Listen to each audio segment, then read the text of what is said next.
ప్రేమ కలిగిన తండ్రి యేసయ్య, మీకు వందనాలు స్తోత్రాలయ్యా. ఈ ప్రార్థన అయితే ఎంతమంది వింటున్నారో బిడ్డలు, ఈ వాక్యమును ప్రతిరోజు వాక్యమును ఎంతమంది వింటున్నారో తండ్రి, ఎంతమంది తన సమయమును వాక్యము కొరకై కేటాయించి మిమ్మల్ని స్తుతించి ఆరాధిస్తున్నారు, ఈ ప్రార్థనలో పాల్గొంటున్నారు. అట్టి వారందరి కొరకు ప్రార్థిస్తున్నాను ప్రభా. వారు ఇంకా ఇంకా తండ్రి నీ సన్నిధిలో కూర్చొని నిన్ను ధ్యానించి నీ కొరకై ఎక్కువ సమయాన్ని కేటాయించే భాగ్యం దయచేయమని అడుగుతున్నా. ఏ బిడ్డ ఏ అవసరం నీతో ప్రార్థన చేయమని మమ్మల్ని అడుగుతున్నారో ప్రభా, అట్టే బిడ్డలందరి కొరకు ప్రార్థిస్తున్నానయ్యా. వారు విశ్వాసంతో అడిగి ఉంటే తప్పక సహాయం చేస్తావని నమ్మకం నాకుంది ప్రభా. నిశ్చితమైతే ప్రభా, ఇంకా పాపంలోనే కూరుకుపోయి ఎంతమంది అయినా తండ్రి బయటకు రాలేకపోవచ్చున్నారేమో తండ్రి.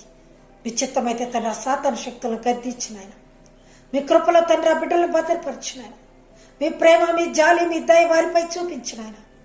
ఎంతో మంది విశ్వాసంతో అడుగుతున్నారు, అమ్మగారు ప్రార్థన చేయండి అని తండ్రి.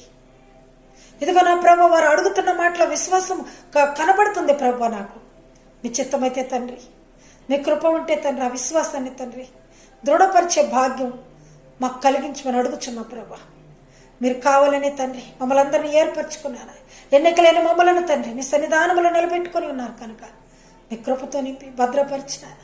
తెలియకేమైనా అపరాధములు చేసి మమ్మల్ని బాధ పెట్టి ఉంటే దయతో క్షమించినాయన.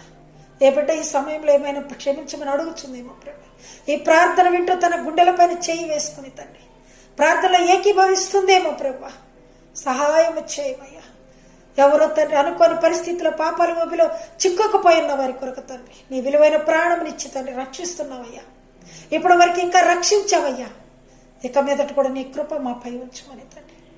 ఈ ప్రార్థన వింటున్న ప్రతి బిడ్డ కూడా తండ్రి ఈ ప్రార్థన అనుసరించి ఆమెను చెప్పే భాగ్యం మీరే దయచేయమని, ఈ ప్రార్థనకు ప్రతిఫలం దయచేయమని, ప్రతిరోజు నీ సన్నిధిలో ఇలా కలుసుకోవడం మాకెంతో భాగ్యం నాయన. ఆ భాగ్యాన్ని మేము విడిచిపెట్టుకోకుండా తండ్రి నశించిన దాన్ని వెదకి రక్షించుటకు మనిషి కుమారుడిపై మీరు వచ్చి ఉన్నారని గ్రహించుకునే భాగ్యం మాలో ప్రతి ఒక్కరికి తెలియచేయమని యేసయ్య పరిశుద్ధ దివ్యనామములో అతి వినయముగా అడిగి వేడుకుంటున్నాను తండ్రి. ఆమెను చెప్పిన బిడ్డలందరినీ కూడా దేవుడు దీవించి ఆశీర్వదించిన కూడా ప్రతిరోజు మనం ఇలాగే దేవుని ద్వారా మరి మనమందరం కూడా కలుసుకుందాము. ఈ విధంగా దేవుడు ఇంత మంచి సౌకర్యం మనకిచ్చినందుకు ఆయనకి కృతజ్ఞతలు తెలుపుకుంటూ ప్రతిరోజు కూడా మీరు వాక్యం వింటున్నారు, అలాగే అనుసరిస్తున్నందుకు ఆ విధంగా మీరు జీవించాలని కూడా నేను కోరుకుంటున్నాను. ఏ దేవుడు ఏ రోజైతే ఏ వాగ్దానం మనకి ఇస్తున్నాడో ఆ వాగ్దానం ప్రకారం మనం మన జీవితాలు సరి చూసుకుందాం, విశ్వాసంతో జీవిద్దాం.